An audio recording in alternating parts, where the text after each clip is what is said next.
7 common egg mistakes are silently poisoning seniors over 65, and mistake number 3 could completely change the way you eat eggs forever. Did you know that the food many people call the perfect protein for aging can become one of the worst things on your breakfast plate if it's prepared the wrong way? It's true. Millions of seniors eat eggs every single day, never realizing that one simple mistake could turn this nutritional powerhouse into a serious health risk. The most shocking part is that almost nobody realizes they're making these mistakes until it's already too late. Eggs are one of the best things you can eat after 60. They're packed with protein, choline, and nutrients that protect your brain and your eyes right now at this very stage of life when you need them the most. But that same nutrition is exactly what makes the mistakes ahead so dangerous. Because the eggs that hurt you look, smell, and taste completely normal, right up until they don't. There's no warning sign before the damage is done. Pay attention here, because the thing you've trusted your whole life can just as easily be the thing that lands you in a hospital bed. Research suggests that a large majority of older adults make at least one of these mistakes on a regular basis, and most of them have no idea they're doing it because these aren't rare kitchen accidents. They're habits almost everyone watching this grew up with. I'm Dr. Mandel, a cardiologist based in Los Angeles with 26 years of experience treating patients over 65. And I want to walk you through this the same way I would a patient sitting across from me in my office. So today, we're counting down the 7 most dangerous egg mistakes seniors make, ranked from the one that seems the most harmless all the way up to the one that sends the most people to urgent care. And mistake number 2 is sitting in almost every refrigerator in America right now. Before we get into it, here's a quick question for you. How do you usually cook your eggs? Scrambled, boiled, or over easy? Let us know in the comments below. Now let's get started. And remember, we're counting backward, so the most surprising mistake comes first. Number 7, skipping the yolk. If you've spent years throwing away your egg yolks and eating only the whites, you're not alone. But you might be undoing most of the reason eggs are good for you in the first place. This habit goes back decades to advice that told people to cut cholesterol wherever they could, but the yolk is where nearly all of an egg's real nutrition lives. Choline, which your brain relies on for memory and focus, lutein and zeaxanthin, which are tied to eye health and lowering the risk of age-related vision loss. The yolk is also one of the few natural sources of vitamin D, which becomes harder for the body to produce from sunlight as we get older. Here's the part most people don't know. The concern about dietary cholesterol driving up blood cholesterol has largely been reconsidered. This is well established. The 2015-2020 dietary guidelines for Americans actually removed the long-standing limit on dietary cholesterol. Unless your doctor has specifically told you to limit egg yolks for a medical reason, whole eggs offer far better nutrition than egg whites alone, especially for someone your age when the body absorbs nutrients less efficiently than it used to. Your brain and your eyes are 2 of the first things that begin to decline quietly with age. Keeping the yolk on your plate helps protect both, and that means staying sharp enough to recognize your grandchildren's faces and steady enough on your feet to keep up with them. Number 6, drowning your eggs in butter, oil, or cheese. This one doesn't feel dangerous. It feels like breakfast, but it's one of the easiest ways to turn a heart-healthy meal into a real problem for your cardiovascular system. A simple 2-egg breakfast on its own is a lean, protein-rich start to the day. Add a generous pat of butter, a handful of shredded cheese, and a splash of oil to the pan, and that same plate can end up carrying far more saturated fat than most seniors should consume in one sitting. Heart health guidelines recommend keeping saturated fat to a small portion of your daily calorie intake, and one cheese-loaded, butter-fried omelet can use up a meaningful share of that allowance before lunch even begins. None of it tastes excessive in the moment. That's exactly what makes it so easy to overlook. What makes this mistake especially sneaky is that it's cumulative. One indulgent Sunday breakfast won't hurt you, But eating eggs cooked this way every morning can quietly push your cholesterol and inflammation in the wrong direction, both of which are associated with a higher risk of heart disease and stroke. This is especially important if you're already managing high blood pressure, because a diet high in saturated fat tends to work against the same numbers your doctor is monitoring at every visit. The solution doesn't mean giving up flavor. Cook your eggs in a non-stick pan using just a light coating of olive oil or cooking spray. If you enjoy cheese, use a smaller amount of a stronger flavored variety like sharp cheddar or feta. So, a little goes a long way. And instead of adding more cheese, add more vegetables. Spinach, tomatoes, and peppers increase volume and provide real nutrition without adding saturated fat. Your heart doesn't need you to stop eating eggs. It simply needs you to stop drowning them in fat so you have the stamina to garden, walk around the neighborhood, and keep doing the things that help you stay independent. Number 5, leaving cooked eggs out too long, especially at gatherings. This mistake tends to happen exactly when you're least likely to be thinking about food safety. At a family brunch on a holiday morning, surrounded by a table full of grandchildren, good food, and great conversation. Cooked egg dishes, whether it's quiche, egg salad, or frittata, sitting out on the counter should never remain at room temperature for more than about 2 hours, or as little as 1 hour if the room is especially warm. After that window, bacteria can multiply to unsafe levels, even in food that was fully cooked. This matters even more at this stage of life because stomach acid, one of the body's natural defenses against harmful bacteria, often decreases with age or as a result of certain medications. If you're hosting, keep hot dishes hot, above 140 degrees Fahrenheit, by using a slow cooker or a chafing dish. Keep cold dishes, such as egg salad, nestled in a bowl of ice. Once the gathering is over, refrigerate leftovers promptly in shallow containers and use them within 3 to 4 days. When in doubt, throw it out. Nobody wants a happy holiday memory to end with a trip to urgent care. A little planning at the buffet table means more time enjoying laughter with the people you love instead of leaving early because of food poisoning. Number 4, cross-contaminating without realizing it. Here's a situation that plays out in kitchens every single day.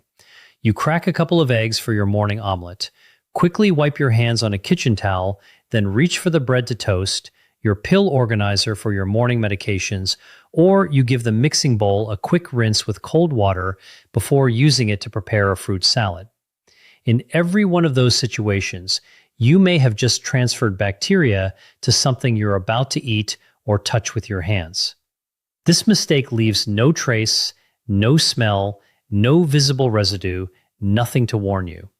Even eggs that appear perfectly clean can carry bacteria on their shells. And that bacteria can remain on kitchen surfaces if they aren't properly cleaned, including the towel you just used to wipe your hands. There's another part of this mistake that's easy to overlook: cutting boards. Many people use the same cutting board for cracking eggs and then just minutes later for slicing fruit or bread without washing it first. It feels efficient, but it's actually one of the most common causes of cross-contamination in a home kitchen. And it happens most often in kitchens where routines have become automatic, not because people are careless, but because they've been doing things the same way for decades. The solution takes only a few seconds. Wash your hands thoroughly with soap and warm water immediately after handling eggs before touching anything else. If possible, keep a separate bowl or cutting board specifically for raw eggs. And clean countertops, utensils, and any surface that has come into contact with raw eggs using hot, soapy water. This isn't just about protecting yourself. It's about protecting everyone who sits at your table, especially your grandchildren, whose immune systems are still developing. But before we continue, if you've been enjoying this guide, take a moment to hit the like button and don't forget to subscribe. Number 3, ignoring the expiration date. I already know what some of you are thinking. I've been eating eggs past the date on the carton for years and I've never gotten sick. And for many people, that's genuinely true most of the time. But here's why this mistake deserves much more caution. As we get older, our immune systems naturally become less resilient and our margin for error gets much smaller. That date printed on the egg carton isn't just a random suggestion. It represents the point at which the egg's natural protective defenses begin to weaken, allowing bacteria to multiply more easily, even in eggs that still look, smell, and taste completely normal. For a younger, healthier person, eating one of those eggs might result in nothing more than a day of stomach discomfort. But at this stage of life, especially if you're managing a chronic medical condition or taking daily medications, food poisoning can become serious very quickly. I'm Dr. Mandel, and one thing I've learned after decades of caring for older adults is that many emergencies begin with something that seemed completely harmless the day before. That's exactly why paying attention to expiration dates is such a simple habit that can protect your health. Dehydration is a real concern because many older adults already have a diminished sense of thirst. But here's something that may surprise you. Doctors now say that one of the best ways to tell whether an egg is still fresh has nothing to do with the date printed on the carton. If you're ever unsure, try the float test. Place the egg in a bowl of water. A fresh egg will sink and lie flat on its side. An older egg will stand upright or float because the air pocket inside the shell expands over time. One of the easiest habits to develop at home is simple rotation. Whenever you bring home a new carton of eggs, place it behind the older carton so you always use the oldest eggs first.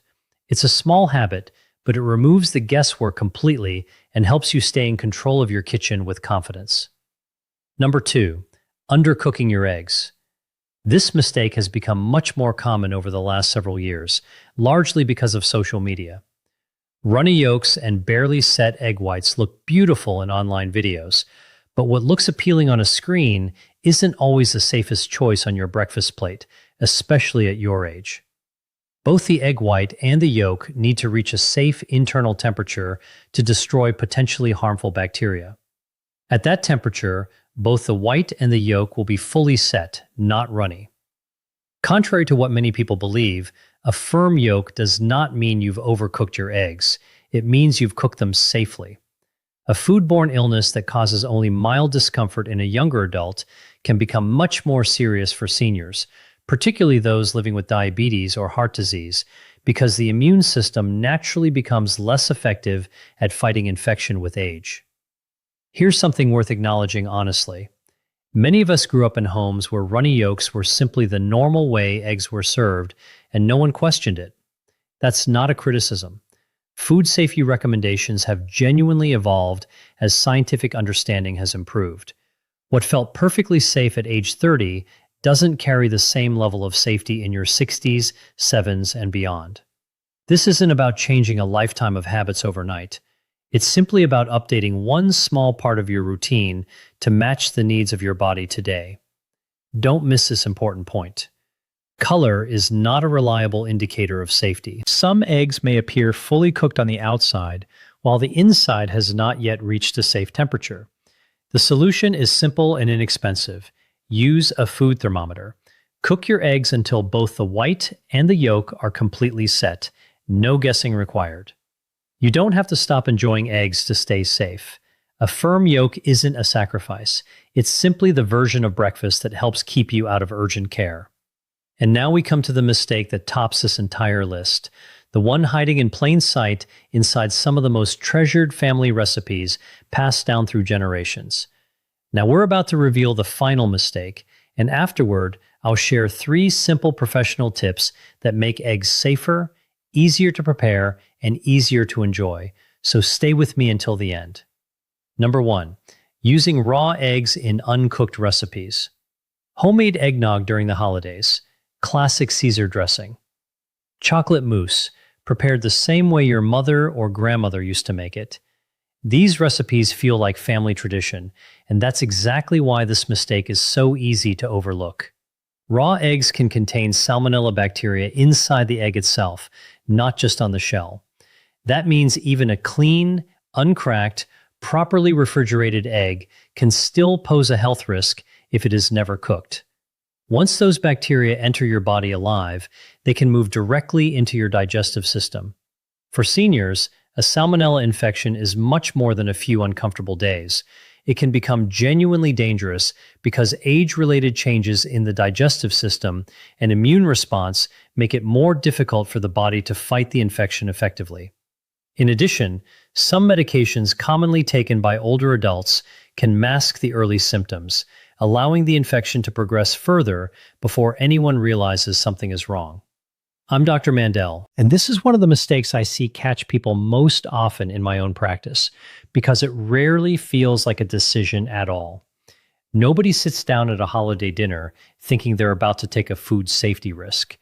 They're simply preparing the eggnog the same way it's always been prepared, using the same mixing bowl, following the same handwritten recipe card, sometimes written by someone who is no longer here to ask.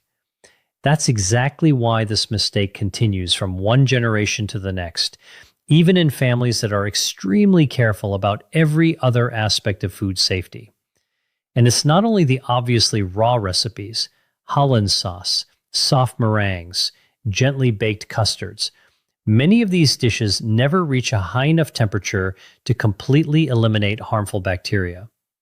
Even licking the spoon while making cookie dough or cake batter carries exactly the same underlying risk. Here's the good news. You don't have to give up a single one of these recipes. Pasteurized eggs are gently heated just enough to destroy harmful bacteria while still behaving exactly like raw eggs in every recipe. The same texture, the same whipping ability, the same delicious results. They're now widely available as whole eggs, egg whites, egg yolks, and liquid eggs in most major grocery stores. Simply substitute pasteurized eggs in any recipe that calls for raw or lightly cooked eggs.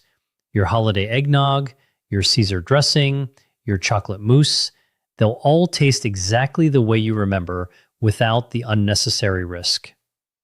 Now that you know the mistakes to avoid, here are 3 simple tricks professional cooks use that make eggs both safer and easier to prepare, especially if cracking eggs, peeling them, or keeping track of freshness has ever become frustrating. Professional tip number 1, the 20-minute rule. Most people don't realize that placing eggs directly from the refrigerator into boiling water often causes the shells to crack because of the sudden temperature change. Instead, let your eggs sit at room temperature for about 20 minutes before cooking. It's a small step that helps prevent cracked shells while giving you a more evenly cooked egg with a better overall texture. Professional tip number 2, the vinegar trick. This tip is especially helpful if you live with arthritis or reduced grip strength. Add 1 tablespoon of white vinegar to the boiling water.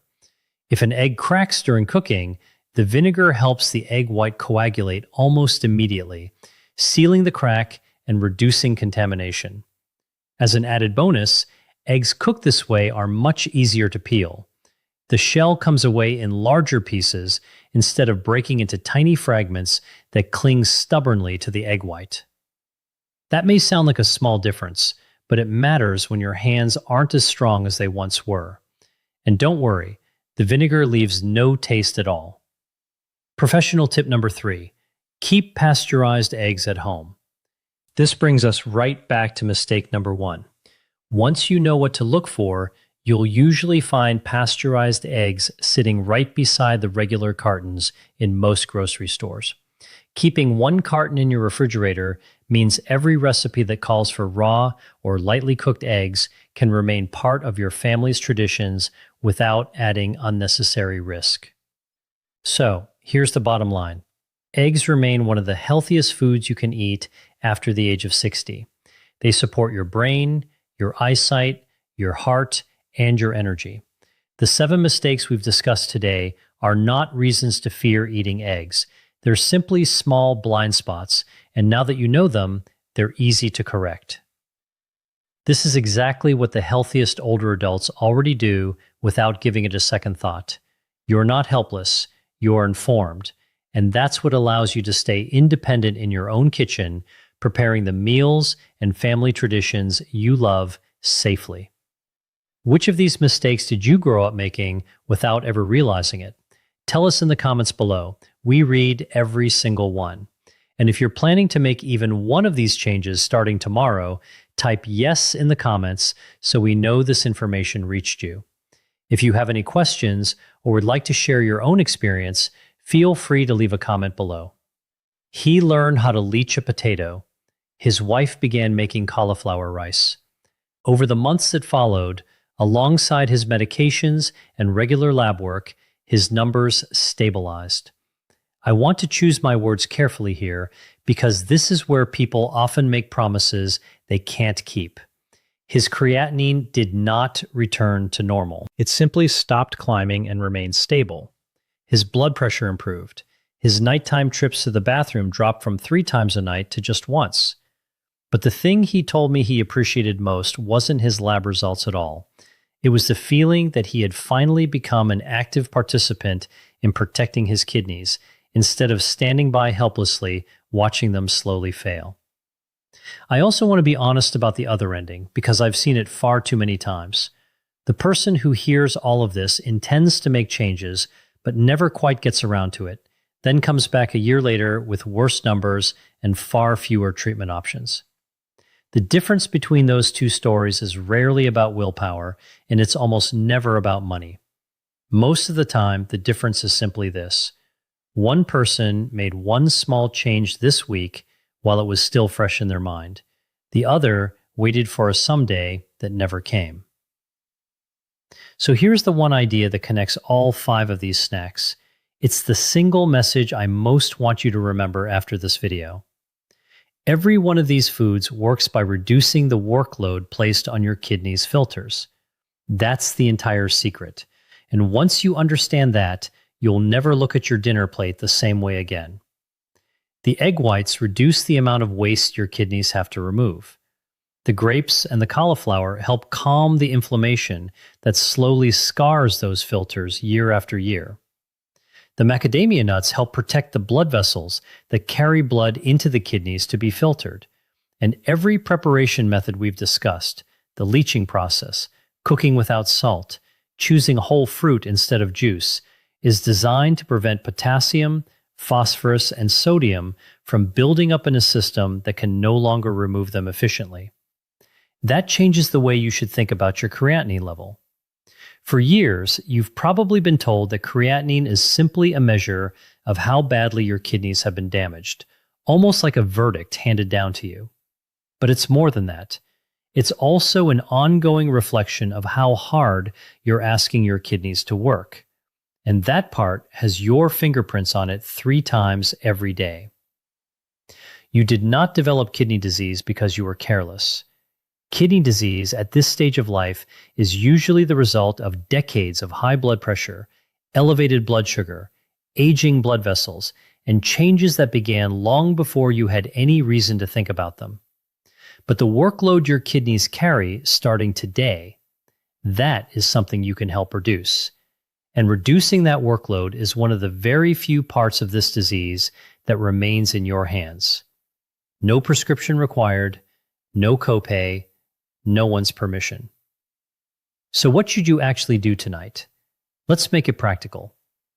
First, make a small grocery list right now while this is still fresh in your mind. Fresh red grapes, a carton of eggs or liquid egg whites, a couple of potatoes, 1 head of cauliflower, and a small bag of raw, unsalted macadamia nuts. That's the entire list.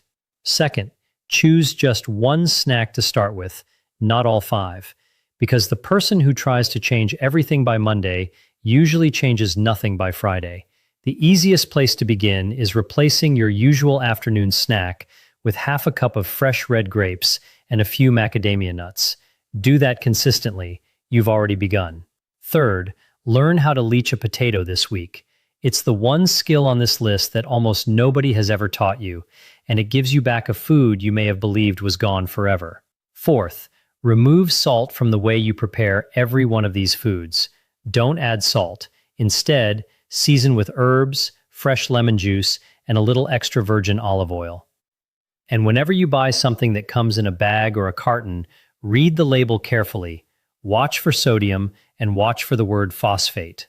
Fifth, and this is the step that ties everything together, keep every appointment with your kidney specialist. Keep getting your laboratory tests. Know your own numbers, your creatinine, your GFR, your potassium, your phosphorus. These snacks are designed to work alongside your medical treatment, never instead of it. Now, let me leave you with the one message I promise to include in every video because it's the most important one of all. There comes a point where this stops being a kitchen decision and becomes a phone call to your doctor. If you're living with stage 4 or stage 5 kidney disease, or you've ever been told that your potassium level runs high, please do not completely change your diet based only on a YouTube video, including this one. In advanced kidney disease, potassium and protein intake must be carefully adjusted to match your exact kidney function. Too much potassium can become genuinely dangerous for your heart. Take this video with you to your kidney specialist or a registered renal dietitian. Build your own personalized version of this plan together. I explained the science first so that this advice would make sense and so you'd be more likely to act on it. Here's what I hope you believe before you leave this video tonight. A creatinine number that continues to rise is not a sentence you simply sit back and accept. Today you've been given 5 practical, affordable foods that you can find in almost any grocery store. 5 real ways to reduce some of the burden carried by the tiny kidney filters that have worked for you every minute of your life. And now you know exactly how to prepare each one properly. Your kidneys have been working for you every second of every day without asking for thanks since before you were even born. Tonight, you have the opportunity to start working for them. So before you go, I'd like you to do 3 simple things for me. Choose one of these snacks and actually buy it this week, not someday. Tap the like button if this video explains something that your last 12-minute doctor's appointment simply didn't have enough time to cover. It truly helps YouTube share this information with more people your age who need it. And finally, tell me down in the comments how old you are and what your most recent creatine level or GFR is. That tells me exactly what kind of video I should make for you next. Take good care of yourself and take good care of your kidneys.